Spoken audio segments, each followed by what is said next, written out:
Hi, this is Janet Breiter, Connect Out to Homes, Keller Williams Evolution, and I have the joy of being here with Joel Favazza, and we are sitting in the conference room at Seaside Legal Solutions, which is Joel's home base. He is an awesome real estate attorney with two offices, one here in Gloucester, and you'll have to watch at the end of the video to see some of the wonderful slides that I'm going to include of his view here. He's in the penthouse on Main Street and also in Newburyport. That's correct. So Joel, thanks for being a good sport today. Yeah, I'm and excited. Yes, and Joel is just comes from community contribution, sports. Tell me a little bit about that. Sure. You do. I want to hear a little bit about your backstory because you have quite an entrepreneurial spirit. Tell me what you did in college. You started a business? Sure, yeah. So my first business was actually an ice cream truck business. I couldn't believe it. A high school friend of mine who was also in college at the time, he and I just kind of had the thought and said, it's kind of gross, ice cream trucks. I bet we could do that better. And so our whole business model was to just be like the clean, friendly ice cream truck. And we ran it for 4 seasons. It helped pay for college. It helped pay for law school. And we only had to give it up at the end because we were needing to move on and actually do some resume building, type job. And there was awesome. Time to run it after that. That is great. I love it. Yeah. Well, part of the mantra, if you will, for Keller Williams is where entrepreneurs thrive. So look right in the camera because you're an entrepreneur. And so I appreciate that. And of course, you're here in your very robust real estate law practice. And you've been kind to say, oh, you have another backstory. Tell me a little bit about. Oh, sure. So in the loads of free time that I have as an attorney and a father, I enjoy playing music. I play bass guitar primarily. You might see me out this summer here and there. Great. Among the community. Yeah. Wonderful. Are you, I know we're not going to try to make this too time sensitive because we want it to live on as an evergreen on social media and YouTube, but there is a 400th anniversary going on for Gloucester. Are you part of that in entertainment, for the entertainment? So Seaside Legal is sponsoring the Horrible Parade float for the Gloucester 400 plus celebration, along with another local law firm, Orlando Associates. We're working with the committee this week to get that nailed down. Wonderful. Well, as I said, Joel just does so much for the community. Thank you for all you do. So just to kind of set the stage, if this makes any sense, Joel, me as a realtor, Joel as an attorney, we both have fiduciary responsibilities to our clients.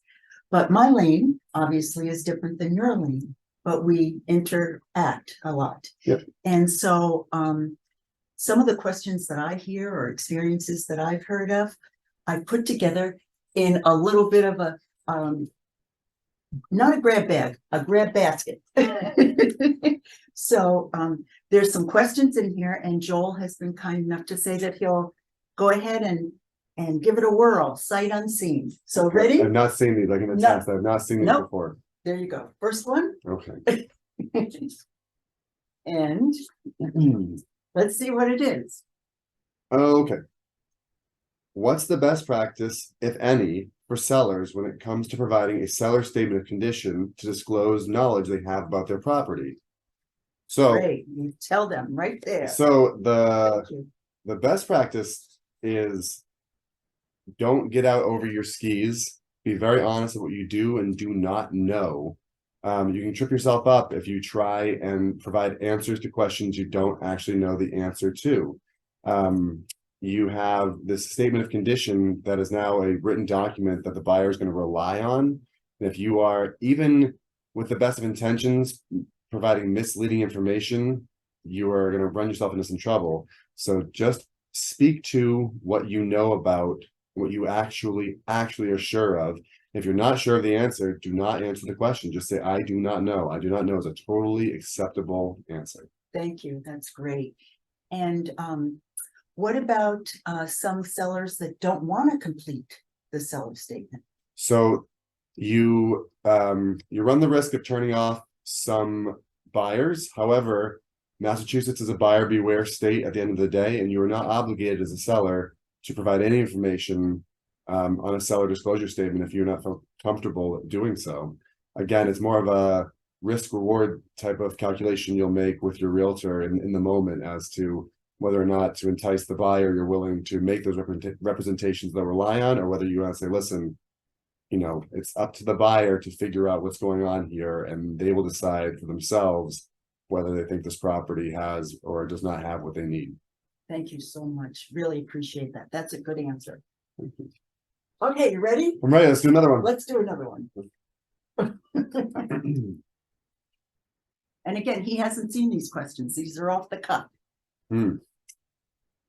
What happens if a seller did not obtain a necessary permit for work they did to the property? Or if there was a permit, but it was never signed off? Well, this actually is going to come down to how sharp your buyer is. Because again, this is a buyer beware state. And so the buyer assumes the risk and the responsibility for that property. So if you installed a new kitchen and never pulled a permit for it, there's a chance that you could sell the house and a buyer won't go check the permitting history and it goes through. However, a lot of purchase and sale agreements have a clause in there that protects the buyer and says, as one of the conditions for the buyer to complete the closing and actually purchase the property, they're going to make sure that permits have been signed off on. If you have that clause in your purchase and sale agreement and the buyer does their homework and pulls the building file and says, hey, look, this wasn't done, the seller then becomes obligated to go and retroactively permit or retroactively get a sign off for the work that was done. So, you know, the smartest bet is to permit your work properly and close out your permits when you're done. It's not guaranteed to be fatal for a real estate transaction, but it's a hiccup that is avoidable if you just do the right thing the first time. Thank you so much. Could I ask a follow-up That's question to okay. that? So I'm wondering if it's standard practice to have that in a purchase and sale, or should a buyer really make that request of their attorney to have something, that language in the purchase and sale? So I'm seeing it more frequently because with the advent of the incorporation of online permitting for a lot of local municipalities, it's becoming easier to do the follow-up. Before, it used to always require going physically to a town hall or a city hall and pulling through records. Now, where records are becoming online accessible, I'm finding more purchase and sale agreements are coming with that language in there. A buyer, certainly in speaking with their realtor and speaking with their attorney, can request. You can request it as early as the initial offer when you're making the offer to purchase the property. Otherwise, when you're speaking with your attorney for the purchase and sale agreement, you can ask them to double check that it's, you know, in the agreement itself. Mm-hmm. And a what if question: if it was discovered at the 11th hour that there was a permit that wasn't signed off on, would that defer the closing, or could there be a negotiated settlement to hold some funds back? What would be the solution? Sure. So typically your purchase and sale agreement, if you have the language in there that says the buyer's obligations are contingent upon these permits being all signed off on correctly, and the day before closing, the buyer notifies the seller and says, hey, we pulled the file, you never got, you know, that sign off for the new lights you put in on the deck. The buyer is not obligated to close the next day with that condition not being fulfilled. And so some of the creative options are, if it is a concrete and understandable enough issue, again, lights on a deck, and the home inspections happened and they see the lights are, you know, otherwise installed properly, everything's closed up, it's probably just a matter of getting the sign off. A buyer, if their lender and the seller both agree, excuse me, can offer to say, you know, I'll close tomorrow anyway. I would like X $1,000 held back at closing, and that'll be held by the buyer's attorney. And that kind of is the carrot to incentivize the seller post-closing to wrap up that permit. Usually there's an end date, you know, it gives them 30 days. Within 30 days of closing, the seller will get the permit closed out. If they don't, that $5,000, $10,000, whatever the holdback is, gets lost by the seller and released to the buyer, and the buyer can then take it and finish the work themselves. Alternatively, the typical language in a purchase and sale agreement would say the seller has up to 30 days to extend the closing to to correct whatever defect there might be that's, puts the property not in compliance with PNS. So the default is actually an extension, but if parties do not wish for the extension to happen, as long as the buyer, the lender, and the seller are all on board, you can usually put together a side agreement to escrow some money and get the closing done on time as planned. Thank you so much. And just so that you know, borrower is really synonymous with buyer if there's a mortgage involved, but Right. if they're a cash buyer, we're Right. not a borrower. Well, thank you so much. And would you do this again another time? Oh, yeah. Thank you. Well, this is part 1. Stay tuned for part 2. Thank you for visiting. This is Janet Breiter, Connect Now to Homes, Keller Williams Evolution, and Joel Favazza, attorney, Seaside Legal Solutions.